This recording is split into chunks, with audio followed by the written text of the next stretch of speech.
আসলে আমরা যদি মরার পরে দেখাতাম লাল লাইন করে দিত যে মরার পরে তোমরা দেখার বা কেরা কেরা ই করতেছে এলে এই যে জুবিনদারে দে কই ও মরার পরে প্রায় প্রায়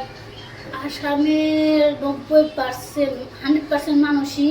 কাঁদতাছে এই করতেছে অর্জনকে জায়গায় জায়গায় ই করতেছে ও যদি এই জিনিসটা দেখার তো কতটা খুশি হইতো কিন্তু যদি নিজের চোখে দেখার তো যে আমার যদি এত এত একদম গলি গলি নাই সব জায়গায় খালি ওর নাম অল আসাম বন্ধ দোকান সুকান দেন নিজেরাই বন্ধ করে কোনো না নাই নিজেরাই বন্ধ করছে অল আসাম কি বাইরের দেশেও দেন না দেন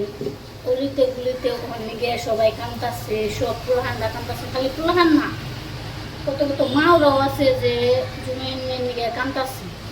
তাহলে এই জিনিসটা যদি জমিনরা দেখা তো কত খুশি হইতো তাই না আসলে আল্লাহ যদি আমি মরার পরে এমন বানিয়ে দিত যে মরার পরে তোমার নিগে কত ডিমাই সেই করে এনে তুমি দেখার বা না কবরের থেকে উঠাইলে কিন্তু তোমার এমন সিস্টেম মানে দিন তুমি যাতে দেখা আরো তাহলে আমরা আসলে কতটা খুশি হয়েছে